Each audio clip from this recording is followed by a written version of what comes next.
Okay, तो यहाँ पर ध्यान से सुनिएगा, ये रहने वाली है इस चैनल की लास्ट वीडियो, अंतिम वीडियो आपकी रहने वाली है।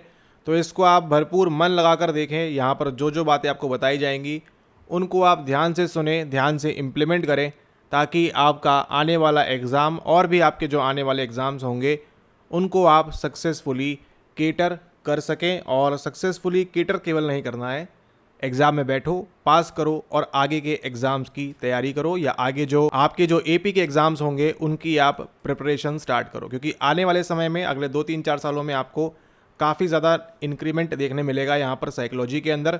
तो इसको आप ध्यान से तैयारी करते हुए आपका जो आगामी एग्ज़ाम है नेट जेआरएफ साइकोलॉजी, उसके लिए आप जो प्रिपेयर कर रहे हो, तो आज के इस वीडियो में हम बात करने वाले हैं कुछ आपके very very super important topics के बारे में। ठीक है, अब ये नंबर कितना होगा ये अभी हमको ख्याल नहीं है, लेकिन जितना भी आपको यहाँ बताएंगे ये पूरा आपके दिमाग के अंदर सेट होना चाहिए, पूरा आपको मुंह ज़बानी आपकी जो है यहाँ पर रटा हुआ होना चाहिए।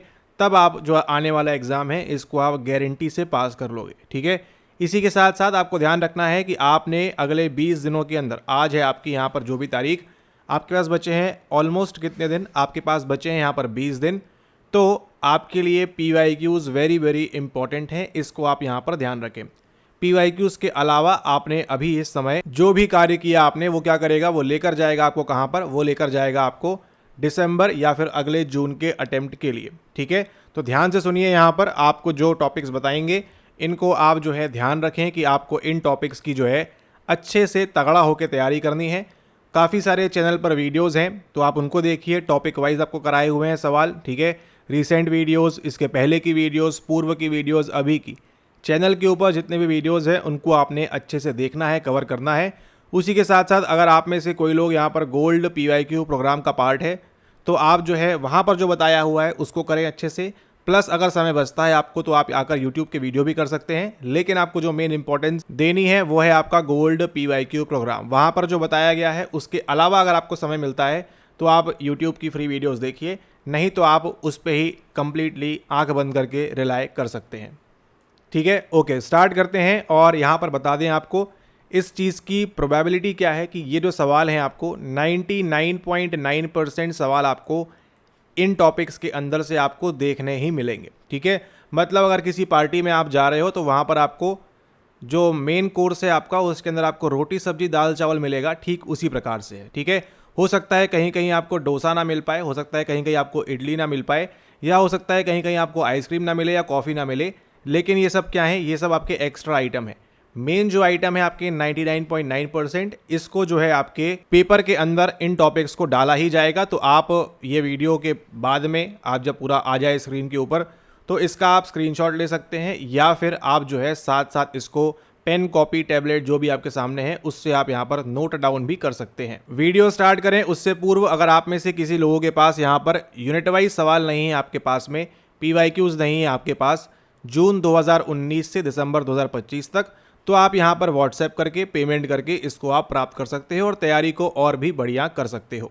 ठीक है, ओके, अब यहाँ पर वीडियो कंप्लीट देखना है आपको। एंड में बताएंगे आपको कौन सी 2 इम्पॉर्टेंट यूनिट है जो आपको बननी चाहिए A to Z। ठीक है, A to Z आपको बननी चाहिए।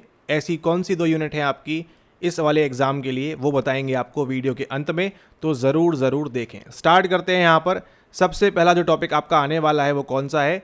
सबसे पहला टॉपिक जो आपको यहाँ पर देखने मिलेगा वो रहेगा आपका यहाँ पर एरिक एरिक्सन। ठीक है, एरिक एरिक्सन की जो आपकी मनोसामाजिक सिद्धांत जो है आपके, ठीक है, एरिक एरिक्सन ने जो आपको बताए हुए हैं 8 स्टेजेस, वो आपको रटी हुई होनी चाहिए। हम ये नहीं कह रहे आप आज के आज रट लो, लेकिन अगले 20 दिनों के अंदर या फिर एग्ज़ाम के ठीक एक दिन पूर्व भी आप इसको रटना स्टार्ट करो। 8 की 8 स्टेजेस आपको रटी हुई होनी चाहिए। किसके अंदर क्या होता है क्या नहीं होता है वो आपको मालूम होना चाहिए।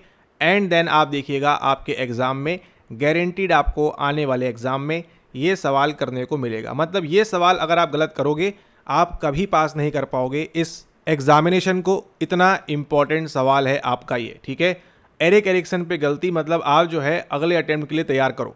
ठीक है, अगला जो टॉपिक है आपका वो कौन सा है? वो है आपका यहाँ पर जीन पियागेट। ठीक है, जीन पियागेट के अंदर क्या करनी है आपको, आपकी उनकी जो 4 स्टेजेस है यहाँ पर, ठीक है, जिस प्रकार से आपका SPCF है, इसको आपने प्रॉपरली एनकोड करना है एंड इसको आपने जो है प्रॉपरली समझना है कि इनके अंदर क्या क्या होता है। ठीक है, सवाल पूछेगा आपसे ऑब्जेक्ट परमानेंस किसके अंदर होता है, पूछेगा आपसे कंजर्वेशन कहाँ होता है, पूछेगा आपसे इरिवर्सिबिलिटी कहाँ होती है, रिवर्सिबिलिटी कहाँ होती है, एब्स्ट्रैक्ट थिंकिंग कहाँ पर होती है। बस इतने ही सवाल का उसके पास स्कोप है, वो यही सब सवाल पूछेगा। तो आप ध्यान रखो, जीन पियागेट आपके लिए टॉपिक नंबर 2 इंपॉर्टेंट है। ठीक है, और अगर आप आज से भी प्रिपेयर करना स्टार्ट कर रहे हो तो आप ये जो सारे टॉपिक्स हैं इनको आप सबसे पहले कवर करेंगे। ठीक है, ओके। नंबर 3 पे कौन आएगा? नंबर 3 पे आएंगे आपके यहाँ पर सिगमंड फ्रॉइड। ठीक है, सिगमंड फ्रॉइड के अंदर देखिए आपने क्या क्या प्रिपेयर करना है। आपने इस वाले एग्जाम के लिए जब आप प्रिपेयर करेंगे तो आपको बनना चाहिए OAPLG। ठीक है, OAPLG आपकी 5 स्टेजेस हैं किसकी? आपकी साइको सेक्सुअल डेवलपमेंट की। ये आपको बार बार पूछी जाती है, हर बार पूछी जाती है और इस बार भी आपको पूछी ही जाएगी। ठीक है, ये गारंटीड है। आपसे पूछ लेंगे पहले कौन सा होता है, बाद में कौन सा होता है, या फिर आपका जो कैस्ट्रेशन है, कैस्ट्रेशन नहीं, जो आपका इलेक्ट्रा और ओडिपस कॉम्प्लेक्स है वो कौन सी अवस्था के अंदर होता है। ठीक है, आपके जो प्लेजर के स्रोत हैं वो कहाँ कहाँ पर होते हैं। ठीक है, मतलब प्लेजर सीकिंग जो आप करते हो कौन कौन से एरियाज से होती है, ओरल से कब होती है, एनल से कब होती है, फेलिक्स से कब होती है, लेटेंसी से कब होती है, और आपकी जेनेटल से कब होती है। ये आपका सुपर इंपॉर्टेंट सवाल है और ये भी आपको बनना चाहिए। कितने नंबर हो गए? 2, 4, 6, मतलब 6 नंबर तो आपके मिनिमम आएंगे ही आएंगे। मतलब इसके लिए आपको अलग से तैयारी नहीं करनी है, इसको केवल आपने दिमाग के अंदर आपने प्रॉपरली इसको सेट कर लेना है। ठीक है, ये कौन हो गए आपके? ये हो गए आपके सिगमंड फ्रॉइड। उसके बाद आइए यहाँ पर नंबर 4 पे कौन है? वो है आपके यहाँ पर कोलबर्ग का मॉरल डेवलपमेंट। ठीक है, नैतिक विकास पे आपको सवाल बनना चाहिए। कोलबर्ग का मॉरल डेवलपमेंट 3/2 की जो स्टेज है वो आपको बननी चाहिए। किसने दिया आपको? लॉरेंस कोलबर्ग ने दिया है। आपके इस सवाल को करने के बाद आपके 8 नंबर पक्के होते हैं। अगर आपको नहीं पता है इन सभी टॉपिक्स पे, आप जो है टॉपिक वाइज वीडियोस जाकर देखिए कौन कौन से सवाल किस किस प्रकार से आए हुए हैं। सारा कुछ आपको वहाँ पर खोल कर A to Z बताया हुआ है। ठीक है, जाने के बाद जैसे ही आप ये वाली प्लेलिस्ट खोलेंगे, टॉपिक वाइज देखना है, जहाँ जहाँ टॉपिक वाइज होगा। ठीक है, वो टॉपिक वाइज सवाल जो हैं आपके उनको आपने देखना है। इन प्लेलिस्ट को देखे बिना आप जाओगे मतलब आप गारंटी नंबर लूज करने वाले हो। ठीक है, यहाँ पर जाकर देखना, पूरा अच्छे से बताया हुआ है कि जो 4 टॉपिक्स अभी आपने देखे हैं, ठीक है, आपके जो 4 टॉपिक्स हैं इन पे कंटिन्यूस सवाल किस प्रकार से आया है वो सारा का सारा आपको इन वीडियोस के अंदर देखने को मिल जाएगा। बिल्कुल फ्री है, कोई चार्ज इसके लिए आपको देना नहीं है। केवल आपने प्लेलिस्ट खोलनी है, जाकर वहाँ से देखना है सभी वीडियोस और अपने नंबर को आपने इंक्रीज करना है। ठीक है, तो ये तो हो गए आपके 4 सवाल जिस पे आपको 8 नंबर आपके फिक्स होते हैं, 8 नंबर आपके कन्फर्म होते हैं। यहाँ से सवाल आपको आएगा ही आएगा। उसके बाद नंबर 5 पे देखो, और यहाँ पर एक बात ध्यान रखो, सारे के सारे का उल्लेख कहाँ पर है? आपकी यूनिट नंबर 9 के अंदर है। यानी कि जो आपकी इंपॉर्टेंट यूनिट्स हैं उसमें एक यूनिट कौन सी रहने वाली है? वो रहने वाली है आपकी यूनिट नंबर 9। ठीक है, ओके। अगला देखिए, अगला जो भाग आ रहा है आपका यहाँ पर वो ये है कि एक सवाल बनाएगा आपको किसके ऊपर? एक सवाल बनाएगा आपको साइकोथेरेपी के ऊपर। अब ये देखिए काफ़ी सारी थेरेपीज़ हैं, आपको 8, 10, 12, 13 थेरेपीज़ हैं। ठीक है, उन पे भी आपको PYQs में जिस प्रकार से पूछा गया है उस प्रकार से आप उसको प्रिपेयर करें, तैयार करें। नहीं समझ में आ रहा है तो जाकर वीडियोस देखें टॉपिक वाइज वाली, उनको बताया हुआ है आपको, एंड उसके अकॉर्डिंग प्रिपेयर करें। संभावना किसकी है अधिक से अधिक आने की? आपकी जो क्लाइंट सेंटर थेरेपी है, निचोड़ के आपको याद करना है। उसके बाद आपका जो साइको एनालिसिस है, काउंटर ट्रांसफरेंस, ट्रांसफरेंस निचोड़ के याद करना है। गेस्टाल्ट थेरेपी निचोड़ के याद करना है। और आपकी जो बिहेवियर थेरेपी है, REBT, CBT निचोड़ के याद करना है। और आपकी रिसेंट में आपकी DBT आ जाएगी और आपकी SFT आ जाएगी। ठीक है, मतलब ये जो 6-7 थेरेपीज अभी आपको गिनाई है यहाँ पर, इसको मतलब आपने एकदम तगड़ा होके 100% फुल एफर्ट के साथ आपको प्रिपेयर करके बैठना है। इसके अलावे कोई आ जाएगी तो भी आप निकाल लोगे सवाल बेस्ड, क्योंकि आपको ये 6-7 आपने अगर अच्छे से बढ़िया से आपने प्रिपेयर किया हुआ है तो आपको बाकियों में दिक्कत नहीं आएगी, क्योंकि बाकी के जो ऑप्शंस होंगे वो या तो इससे मैच करेंगे या नहीं करेंगे। नहीं करेंगे तो आप जो नहीं कर रहा है उसको वहाँ मार्क कर दीजिएगा। ठीक है, तो ये नंबर 5 जो देखो आपको 10 नंबर आपको अभी की अभी बता दिए हैं, 10 नंबर आपके कन्फर्म है। अगली जो फाइट है वो कितनी है आपकी? वो है आपके 190 नंबर की। ठीक है, 5 सवाल आपको बता दिए हैं, ये 5 सवाल आप लिख के रख लो, बाद में आके वीडियो पे कमेंट कर देना यहाँ पर कि ये सवाल आपको एग्जाम में देखने को मिलेंगे। ठीक है, मिलेंगे ही मिलेंगे, इसके बाहर से पेपर आपको सेट किया ही नहीं जा सकता। ये सवाल पूछे बिना आपका पेपर सेट हो ही नहीं सकता है। इस चीज़ को आप ध्यान रखें। ये आपको हर बार बताते हैं कि ये आपको हर बार आएगा, लेकिन आप लोग पढ़ोगे नहीं तो आपका एग्जाम होगा नहीं। ठीक है, पढ़ना पड़ेगा, PYQ लगाना पड़ेगा। और इनकी प्रैक्टिस के लिए क्या कर सकते हो आप, इनकी प्रैक्टिस के लिए आप जो है PYQ लगा सकते हो। किस प्रकार से सवाल आते हैं वो सारा आप देखकर उनके अकॉर्डिंग प्रैक्टिस कर सकते हैं। ठीक है, इसलिए आपको बोला गया है कि आप PYQs की प्रैक्टिस करें। ये भी आपके लिए बहुत ज़्यादा ज़रूरी है, बहुत ज़्यादा आपके लिए ये इम्पॉर्टेंट रहेगा। ये तो हो गए 5 सवाल, 10 नंबर आपके यहाँ पर सिक्योर कर दिए हैं। सवाल आएगा ही आएगा इनके अंदर से। ठीक है, ओके। अब हम देखते हैं अगले। नोट डाउन कर लिया आपने, इसका स्क्रीनशॉट ले लो जैसी भी आपकी मर्जी है। ठीक है, नोट डाउन कर लो यहाँ पर। अब हम बात करते हैं यहाँ पर अगले जो सवाल हैं उनके बारे में। अगला जो सवाल है आपके लिए वो क्या है, वो है आपका यहाँ पर नंबर 6 पे इसको रखते हैं। यहाँ पर नंबर 6 यहाँ पर रखते हैं। नंबर 6 पे, नंबर 6 पे आपका जो आएगा वो क्या है, वो है आपका क्लासिकल कंडीशनिंग या फिर ऑपरेंट कंडीशनिंग या फिर आपकी जो है कौन है वो ऑब्जर्वेशनल लर्निंग। ठीक है, ये 3 चीज़ें जो आपकी हैं, क्लासिकल कंडीशनिंग इवान पावलोव की, ऑपरेंट कंडीशनिंग आपके जिसकी भी है, और आपकी जो ऑब्जर्वेशनल लर्निंग है वो। अब यहाँ पर देखो जो आपका ऑब्जर्वेशनल लर्निंग है इसके अंदर जो एमिड बताया था वो आपको ध्यान रखना है। ठीक है, ये अटेंशन, मेमोरी, इमिटेशन, डिज़ायर आएगा ही आएगा। 2-3 बार PYQ में आपका ऑलरेडी आ चुका है। अगेन आपको इन सभी टॉपिक्स के आपको PYQs आपको बार बार करने हैं। ठीक है, ये भी आपने ध्यान रखना है, इंपॉर्टेंट। इसलिए आपसे कह रहे हैं यूनिट वाइज PYQs आपके पास होंगे, आपके प्रिपरेशन में और मदद हेल्प होती है आपको वहाँ पर। ठीक है, तो ये सभी टॉपिक्स जो हैं इनके PYQs तो आपको रटे हुए होने चाहिए। क्या होगा, कैसे होगा, क्या नहीं होगा, वो पूरा का पूरा आपको यहाँ पर बनना चाहिए। ठीक है, ओके। नंबर 7 में जो हम देखने वाले हैं अगला, वो कौन सा है, वो है आपका यहाँ पर नंबर 7 के अंदर अगर हम बात करें, वो है आपका मोनोक्यूलर क्यू और बाइनोक्यूलर क्यू। देखिए बड़ा ही आसान नंबर है, कोई का आपको जो है यहाँ पर इसके अंदर ध्यान नहीं जाता है इस टॉपिक के ऊपर, लेकिन ये आपको 2 नंबर फ्री के देगा। और इसके लिए आपको अलग से नहीं प्रिपेयर करना है। NCERT के अंदर 11th क्लास के अंदर 5वें चैप्टर के अंदर 2-3 पेज के अंदर दिया हुआ है, केवल उतना ही आपको याद करना है। ठीक है, कि आपका अकोमोडेशन में क्या होता है, इंटरपोजिशन में क्या होता है और इस सब के अंदर क्या होता है। और वहीं से हमारा निकल कर आता है 8वां टॉपिक, वो कौन सा है, वो है आपका गेस्टाल्ट के नियम। ठीक है, आपका जो यहाँ पर आपको जो पूछे जाते हैं यहाँ पर गेस्टाल्ट के नियम, ये जो गेस्टाल्ट के नियम है कौन सा है, वो कंटिन्यूटी है, क्लोजर है ना, प्रॉक्सिमिटी है, सिमिलैरिटी है। ये भी आपको याद करके रखना है, कंफ्यूज नहीं होना है एग्जाम में। और यहाँ पर रिसेंट में आपको फिगर ग्राउंड के बारे में पूछा जाता है, तो ये देखो आपका आसान नंबर है। इसके लिए आपको अलग से कुछ नहीं पढ़ना है, केवल आपको बेसिक्स स्ट्रॉन्ग करने हैं। और ये सवाल आपको देखिए गारंटीड 2022 से आपको हर बार ये सवाल रिपीट होता है कि गेस्टाल्ट के अंदर कौन कौन से परसेप्चुअल ऑर्गेनाइजेशन होते हैं, कौन कौन से नहीं होते हैं। मोनोक्यूलर क्यू, बाइनोक्यूलर क्यू आपको बार बार पूछा जा रहा है। और अधिकतर कौन सा पूछते हैं आपसे, अधिकतर पूछते हैं आपसे बाइनोक्यूलर क्यू के बारे में, कि आपको मालूम रहे कि क्या हो रहा है क्या नहीं हो रहा है। ठीक है, और उसके अंदर भी केवल आपको 2 याद करना है, वो है कन्वर्जेंस और सेकेंड है आपकी यहाँ पर रेटिनल डिस्पैरिटी।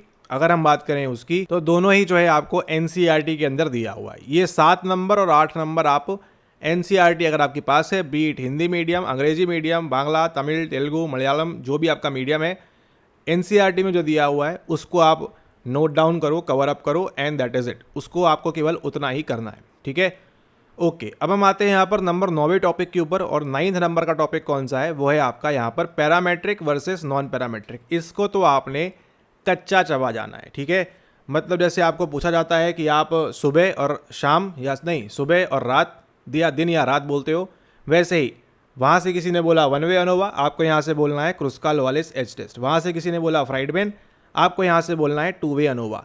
इस स्तर तक आपको याद रखना है, तभी आप देखिए इससे संबंधित जो भी आपके PYQ लगाओगे आप इस वाली किताब के अंदर, यहाँ पर जो भी आप PYQs लगाओगे, ये तो खैर यूनिट नंबर 1 की है, लेकिन यूनिट नंबर 2 के अंदर से जो भी आप सवाल लगाओगे इन सभी सेशंस में, आप देखिएगा आपको हमेशा यही जो आपका 9 नंबर का पॉइंट है, इसको आपको बार बार पूछा जाता है। ठीक है, तो यहाँ पर ये 9 नंबर का जो टॉपिक है, आपको इसको बड़े अच्छे से पढ़ना है। केवल 4 चीज़ें हैं टी टेस्ट और अनोवा में, 2-2 आपको जो है अल्टरनेट वाले ध्यान रखना है, कौन सा पैरा में होता है, कौन सा नॉन पैरा में होता है। बस केवल आपका काम उतना ही है, उससे ज़्यादा उनका स्तर नहीं है कि वो आपसे हाई लेवल की चीज़ें पूछेंगे, ठीक है। और जो पूछेंगे भी वो किसी से नहीं बनेंगी एग्ज़ाम के दिन। बाद में आके तो हर कोई जीनियस है, लेकिन एग्ज़ाम के दिन अगर आपको पास करना है तो आपको यहाँ पर जो टॉपिक्स लिखे गए हैं वो आपको यहाँ पर बनने चाहिए, ठीक है। ओके, क्योंकि होता क्या है एग्ज़ाम के अंदर आपको 2+2 के अंदर भी पसीने छूटते हैं, क्योंकि आपको लगता है एग्ज़ाम प्रेशर वो सब चीज़ें भी काउंट होती है, इतना आसान नहीं होता है यहाँ पर, ठीक है। तो इसको आप ध्यान रखें। अगला देखिए नंबर 10 पे उसी से लिंक है, और वो क्या है, वो है आपका यहाँ पर फ्रेंच शब्द जिसका नाम है NOIR, ठीक है। ये जो आपका नोआर है यहाँ पर वेरी वेरी इंपॉर्टेंट। आप देखिए हर बार पूछा जाता है आपसे रेशियो, स्केल, इंटरवल, ऑर्डिनल और नॉमिनल। कितने बढ़िया तरीके से आपको ये रटाया हुआ है, कराया हुआ है, याद कराया हुआ है। तो आप जो है इनको जाकर वीडियोस को देखें। जैसे ही आप वीडियोस को देखते हैं आपको पूरा का पूरा पेपर आसान लगने लगता है, ठीक है। वो आसान अच्छी बात है, लेकिन आपको याद भी करना है साथ साथ। तो यहाँ पर जो आप देख रहे हो स्क्रीन के ऊपर, ये है आपके 10 सुपर इंपॉर्टेंट टॉपिक्स, जहाँ से आपके देखो 20 नंबर पक्के हो जाएंगे। 20 मार्क्स आपके यहाँ से कन्फर्म है। आप देखिए एग्ज़ाम के अंदर ऐसा एक भी सवाल यहाँ पर नहीं हो सकता जहाँ से आपको सवाल ना आए, ठीक है। इनके अंदर से ऐसा एक भी पॉइंट नहीं है, टॉपिक नहीं है जहाँ से आपको सवाल नहीं आएगा, ठीक है। इनसे आपको सवाल बनाना ही बनाना पड़ेगा, क्योंकि पेपर सेट करना है, एक तरीका होता है, एक तौर होता है। उसके अकॉर्डिंग आपको यहाँ से अगर आपने इतने टॉपिक्स प्रिपेयर कर लिए, आपके यहाँ पर 20 मार्क्स कन्फर्म हो जाते हैं। और ये देखिए 20 केवल आपके मिनिमम मार्क्स हैं, ठीक है। 20 केवल आपके जो मार्क्स हैं ये मिनिमम है, मैक्सिमम की लिमिट नहीं। हो सकता है इन्हीं 10 टॉपिक से आपको 20 सवाल आ जाएं, तो यहाँ कितने हो गए आपके 40 हो गए। कैसे हो जाएगा? कहीं कहीं पूछता है आपसे पैरामेट्रिक का अल्टरनेटिव बताओ, कहीं कहीं पूछता है आपसे आगे जाकर कि टी टेस्ट का डिग्री ऑफ फ्रीडम निकालो, क्या चीज़ें होती है, कहीं जाकर आपसे पूछता है इसके बारे में, देन जमाने को देता है। तो यहाँ पर इन द सेंस यहाँ पर अगर हम बात करें, क्योंकि ये आपका जो है PYQ रिपीट करता है, एक ही पेपर के अंदर सेम चीज़ के ऊपर 2-2 सवाल आते हैं, ठीक है। तो आपको ध्यान रखना है ये सवाल अगर आप प्रिपेयर करते हो, इन सभी 10 टॉपिक्स को आप प्रिपेयर करते हो, आपका एग्ज़ाम बहुत ही तगड़ा निकलेगा। आपका जो है बहुत ही प्योर और बहुत ही क्लियर कट आपका जो है एग्ज़ाम निकल जाएगा, अगर आप इन 10 टॉपिक्स को अच्छे से करके जाते हो। अब होगा क्या इसका फ़ायदा? देखिए 20 नंबर से आप पास तो होंगे नहीं, लेकिन इसको करने के बाद क्या होगा, आपकी बढ़ेगी क्या, आपकी बढ़ेगी स्पीड, ठीक है। इन सवालों को करने के लिए आपको 5 मिनट लगने चाहिए बस एग्ज़ाम में, ठीक है। तो आप देखो यहाँ पर 10 सवाल अगर आप कर रहे हो 5 मिनट के अंदर, ठीक है। लेवल सोचो अपना, बस आपका लेवल देखो कितना बढ़ जाएगा। 10 सवाल कितने मिनट के अंदर? 5 मिनट के अंदर हो जाएंगे, अगर आप प्रिपेयर करते हो अभी से। इन सभी टॉपिक से आपको मालूम है कन्फर्म सवाल आएगा, ठीक है। तो 100 सवाल कितने मिनट में हो जाएंगे? 50 मिनट में। साइकोलॉजी में कितना टाइम मिलता है आपको? 2 घंटे मिलते हैं। बढ़िया पानी पीना, वॉशरूम जाना, घूमना यहाँ वहाँ, ठीक है। लेकिन कब हो पाएगा वो, किस सिनेरियो में हो पाएगा? जब आपकी तैयारी तगड़ी होगी, इस लेवल की होगी, तब आप जो है उस चीज़ को कर पाओगे, ठीक है। तो ये 10 मिनट के अंदर आप 5 मिनट के अंदर जब आप ये 10 सवाल करोगे, okay, with in a span of 5 minutes जब आप ये कर पाओगे, तो आपको जो एग्ज़ाम काफ़ी ईजी लगने लगेगा, और आप जो है बाकी के जो अन्य सवाल हैं उसके अंदर भी आप जो है एफिशिएंटली वहाँ पर आंसर कर पाएंगे, ठीक है। अब यहाँ पर देखिए एक सवाल आपका बहुत ही बच्चों वाला सवाल, इसको रिमूव कर दें यहाँ से।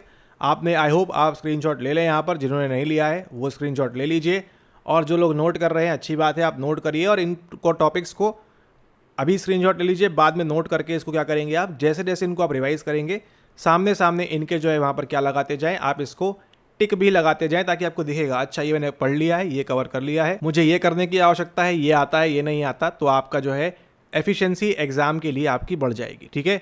ओके, अब हम मूव करते हैं यहाँ पर नंबर 11 टॉपिक के ऊपर। नंबर 11 टॉपिक जो आपका यहाँ पर रहने वाला है वो कौन सा रहेगा? नंबर 11 और यहाँ पर नंबर 12 चलाते हैं।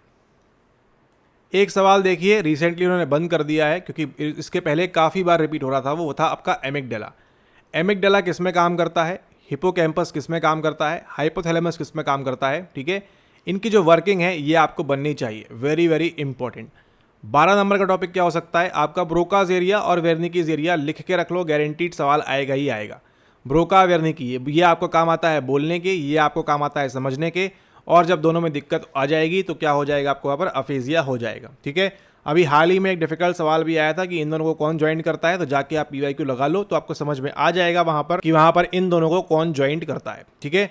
तो 11 नंबर का सवाल आपको वर्किंग ध्यान रखनी है, ब्रेन की, एमिगडाला, हिपोकैम्पस, हाइपोथैलेमस। अब सारा कुछ यहाँ लिख नहीं पाएंगे, लेकिन अब जो आपके मेजर हैं, सेरेबेलम का काम क्या होता है, ठीक है, थैलेमस का काम क्या होता है, ये सब चीज़ें आपके लिए इंपॉर्टेंट है।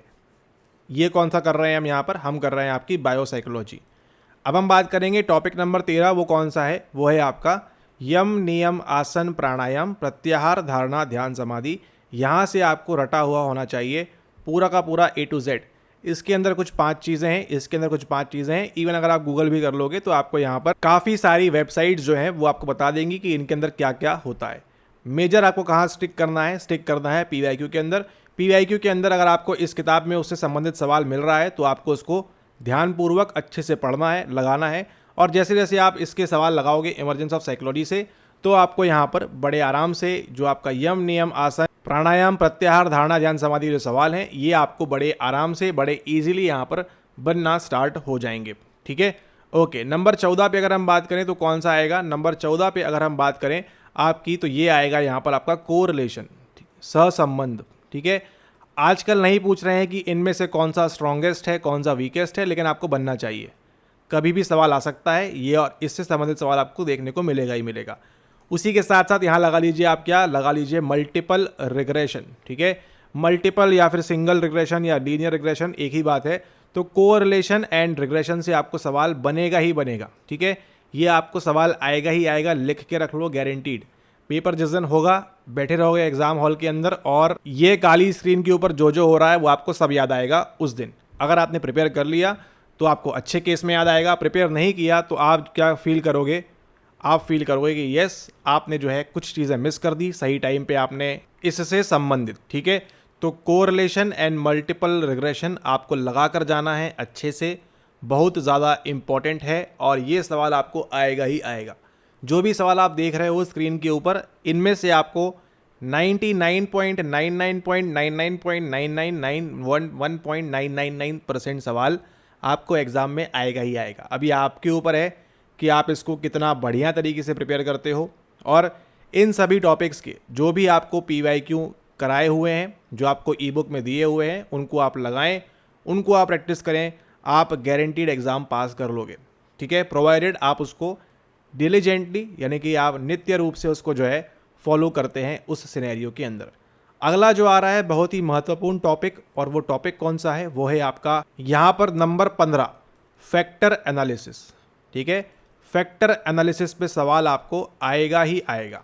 नंबर 9, नंबर 15 वेरी वेरी कातिल रूप से आपको बनना चाहिए एग्ज़ाम के अंदर। ठीक है, ये आपको बनना ही चाहिए। नंबर 9 और नंबर 15 बनेगा तो ही आप पास करोगे, बाकी आपको जो है और ज़्यादा मेहनत और ज़्यादा आपको यहाँ पर मशक्क़त करनी पड़ जाएगी। 9 और 15 में से कुछ भी गलत हो गया तो फैक्टर एनालिसिस और 9 नंबर की जो चीज़ें हैं वहीं पर अधिक से अधिक लोग गलतियाँ करेंगे। लेकिन अगर आप ये वीडियो देख रहे हो तो आपको पता है अब कि कहाँ पर आपने गलती नहीं करनी है। ठीक है, तो आई होप आपने यहाँ पर 15 टॉपिक्स नोट कर लिए होंगे। अब हम डिस्कस करेंगे आपके आगे के जो आपके हैं सवाल, उनको यहाँ पर पॉइंट नंबर 16 से। तो 16 नंबर पे जो आपका आने वाला है वो कौन सा है? वो है आपका यहाँ पर मेमोरी। ठीक है, मेमोरी में आपका देखिए LTM STM वो तो मालूम ही है आपको, वर्किंग मेमोरी का कंसेप्ट बैडली एंड हिच का, क्रैक एंड लोखार्ट का 1972 मॉडल। यानी कि मेमोरी के अंदर जितना भी है आपके NCERT में दिया हुआ है उतना आप कर जाओ। यहाँ से भी सवाल आपको बड़े आराम से बन जाएगा, इसको आप कर सकते हो बड़े ही ईजिली। ठीक है, तो ये रहेगा आपका सवाल नंबर 16, टॉपिक नंबर 16। इसको आपने अच्छे से प्रिपेयर करना है। एक भी चीज़ आपकी छूटी आप समझ जाओ आपका टिकट नेट का नहीं लग पाएगा। ठीक है, अगली बात करते हैं यहाँ पर पॉइंट नंबर 17 की। पॉइंट नंबर 17 के अंदर जो आपका आने वाला है वो क्या रहेगा? पॉइंट नंबर 17 में जो आपका है वो है आपका इंटेलिजेंस की थ्योरी। ठीक है, जो आपकी बुद्धि है। अब यहाँ पर देखिए ये एक बड़ा ही ब्रॉड टर्म है। ठीक है, इसके अंदर क्या क्या करना है आपको, स्पीयरमैन वो सब जो आपको दिया हुआ है वो रेडी रख के जाना है। उसी के साथ 18 नंबर पे क्या आ जाएगा आपकी आ जाएगी यहाँ पर क्रिएटिविटी। मतलब यूनिट नंबर 6 तो आपको करनी ही करनी है अच्छे से। इंटेलिजेंस में किसने कौन सी बुद्धि का सिद्धांत दिया, किसके अंदर क्या होता है, किसके अंदर क्या नहीं होता है, किसके अंदर क्या क्या होगा और किसके अंदर क्या क्या नहीं होगा, ये आपको डन करना है अच्छे से। ठीक है, उसी के साथ साथ क्रिएटिविटी के अंदर भी आपको जो है डन करना है अच्छे से। क्रिएटिविटी के अंदर आपका टॉरेंस आ जाएगा, वालाज कोगन आ जाएगा, वो आपका पिन्नेलवे आ जाएगा, प्रिपरेशन, इंक्यूबेशन, इल्यूमिनेशन, वेरिफिकेशन, वो आपको बनना चाहिए। उसी के साथ अगला जो टॉपिक रहने वाला है आपका 19 नंबर का, वो कौन सा है? वो है आपका यहाँ पर सोशल साइकोलॉजी के अंदर बात करें आपकी, यहाँ पर देखिए 2-3 टॉपिक्स आएंगे। एक आपकी सोशल लोफिंग हो गई, एक आपका सोशल फैसिलिटेशन हो गया, एक आपका हो गया डिफ्यूजन ऑफ रिस्पॉन्सिबिलिटी, और एक हो गया आपका वो प्रो सोशल बिहेवियर। ठीक है, यहाँ से आपको 2-4 नंबर तो ऐसे ही मिल जाएंगे आपको। अगर केवल आपने PYQ के अंदर जितना आया हुआ है उतना भी कर लिया आपने, 2 से 4 नंबर आपके बड़े आराम से पक जाएंगे, कोई दिक्कत की बात नहीं है। ठीक है, ये इसको कर लोगे आप तो आपको बड़े आराम से मिल जाएंगे यहाँ पर नंबर। और उसके बाद अब आता है आपका यहाँ पर पॉइंट नंबर 20। वो कौन सा रहेगा? पॉइंट नंबर 20 के अंदर आपके जो रहेंगे सुपर इंपॉर्टेंट सवाल में, वो है आपका यहाँ पर इरविन जैसे आइटम एनालिसिस, रिलायबिलिटी, वैलिडिटी और फिर यहाँ पे नॉर्म्स।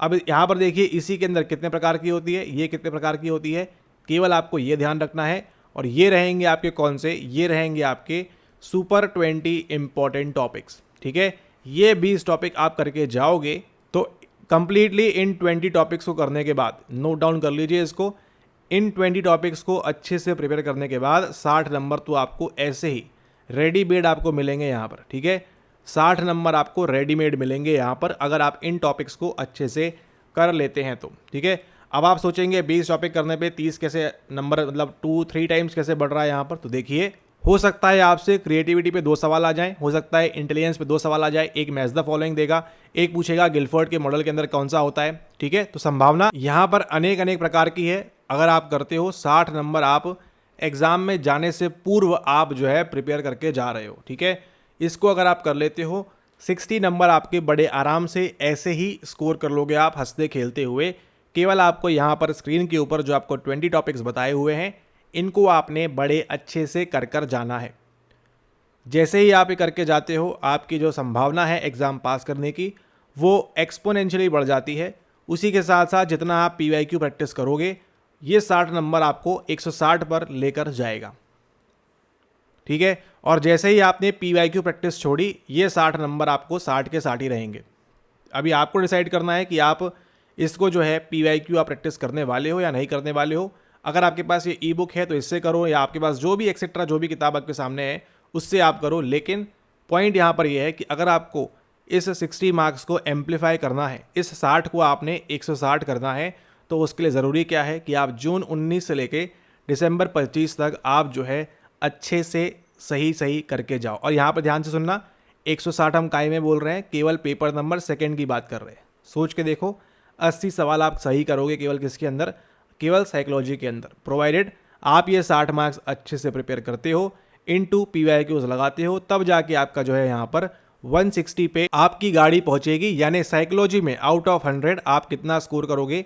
80 स्कोर करोगे। ठीक है, इतना भी नहीं कर पाते हो, एटलीस्ट 75 to 70 के बार भी अगर आपका रहा तो डिपेंडिंग अपॉन कैटेगरी वगैरह आपके यहाँ पर नेट के चांसेस काफ़ी ज़्यादा इंक्रीज हो जाएंगे। ठीक है, तो ये थे आपके सुपर 20 इंपॉर्टेंट टॉपिक्स जिनको आपने प्रिपेयर करके जाना है, जिससे कि आपके 60 नंबर तो आपको मुफ्त के मिल रहे हैं। ठीक है, ये 60 मार्क्स के लिए आपको कोई भी एफर्ट नहीं करना, ये 60 मार्क्स आपने ऑलरेडी इसके पूर्व में पहले से पढ़े हुए हैं। ठीक है, आपने इसको पढ़ा हुआ है पहले से अच्छे से, बिना किसी दिक्कत, बिना किसी परेशानी के। तो आप जो है इसको बढ़िया से अच्छे से प्रिपेयर करके जाना है आपको ये 60 नंबर के लिए, ताकि आप जो है आने वाला नेट और GRF सर्टिफिकेट जो आपका है आपको बड़े आराम से, बड़े इजीली मिल सके।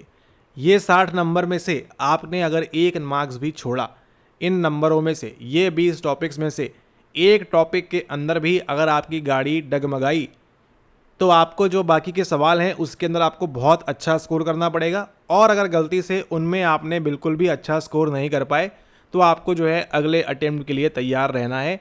ये बात लिखित है, आप इसको ध्यान रखो, ऐसा ही होगा। ठीक है, ये 20 टॉपिक्स में से आप ऐसा एक भी टॉपिक नहीं है जिसको आप मिस कर सकते हो। ठीक है, ना आप गलती से हाइपोथैलेमस की जगह हिपोकैम्पस मार्क करोगे, ना आप एमिगडाला की जगह आप जो है थैलेमस मार्क करोगे, ना आप पैरामेट्रिक का नॉन पैरामेट्रिक उल्टा सीधा बताओगे वहाँ पर, ना आप जो है फैक्टर एनालिसिस के अंदर वेरीमैक्स, क्वार्टीमैक्स, इक्वामैक्स उसमें से कुछ भी आप छेड़खानी नहीं करोगे। रिग्रेशन के अंदर कहाँ कहाँ 2 क्राइटेरियन चाहिए, कहाँ कहाँ 1 चाहिए, इक्वेशन क्या होती है, स्लोप क्या होता है, रिग्रेशन कोएफिशिएंट का निमोनिक क्या है। ठीक है, स्पीयरमैन ब्राउन फार्मूला कब यूज़ होगा, रिलायबिलिटी कितने प्रकार की होती है, वैलिडिटी कितने प्रकार की होती है, कौन क्री कौन कब आएगा। ठीक है, तो कौन सी वैलिडिटी होती है। उसी के साथ साथ आपको जो रिसेंटली एक और सवाल पूछा जाता है इस पे बेस्ड, आपका कैम्बेल एंड फिस्के वाला, उसको भी आपने ध्यान रखना है। यानी कि इरविन वाला आपको अच्छे से करना है, वहाँ से भी आपको 2 से 3 सवाल निकल जाएंगे बड़े इजीली, ठीक है। एक आपसे पूछेगा रिलायबिलिटी टाइप्स के बारे में, एक आपसे पूछेगा यहाँ पर क्रोनोलॉजी के बारे में, एक आपसे पूछेगा वैलिडिटी के बारे में। 3 सवाल तो यही हो गए। तो इस प्रकार से आपको ये 60 नंबर के लिए काफ़ी अच्छे तरीके से प्रिपेयर करना है, ताकि आप जो है एग्ज़ाम को क्रैक कर सके। एग्ज़ाम केवल जाओ मत, बैठो मत, दे के मत आओ, घूम फिर के मत आओ, वो सब करना है तो आप करते रहो। लेकिन अगर आप एग्ज़ाम पास करना चाहते हो तो इन 60 मार्क्स के लिए आपने अगले 20 डेज़ के अंदर बहुत अच्छे से प्रिपेयर करना है, ठीक है। ये इनके अंदर से एक सवाल भी छूटना मतलब अपने आप को ये साबित करना है, अपने आप को ये बताना है कि आप अगले अटेम्प्ट के लिए तैयार हो। और ये बहुत ही कष्टदायी, पीड़ा देने वाला और आपको यहाँ पर कुंठा से ओतप्रोत कर देने वाला माहौल हो जाता है। जैसे ही आपको मालूम पड़ता है कि कट ऑफ गया था आपका 210 और आपके आए हैं 208, ठीक है। 2 नंबर से आपकी नेट नहीं हुई, फिर आप 6 महीने के लिए यही सब देखोगे और स्वयं को आप जो है क्या कर रहे हो, कुछ नहीं, केवल मौका दे रहे हो कि आप बार बार अटेम्प्ट देते रहो, ठीक है। तो इस चीज़ को स्टॉप करिए। इन 20 टॉपिक्स को आप अच्छे से प्रिपेयर करिए। ये रहेगी आपकी लास्ट वीडियो इस चैनल के ऊपर आपकी यहाँ पर, ठीक है। इन 20 टॉपिक्स को आपने प्रॉपरली अच्छे से प्रिपेयर करना है without any hassle, without any परेशानी। और इन 20 टॉपिक्स पे आपको चैनल के ऊपर गारंटीड आपको वीडियो मिल जाएगी, क्योंकि इस चैनल का काम यही है कि जो आपके लिए वेरी वेरी इंपॉर्टेंट है उसको राइट फ्रॉम द डे 1 आपको समझाना, पढ़ाना, बताना, ठीक है। तो इनको आप प्रिपेयर करें अच्छे से।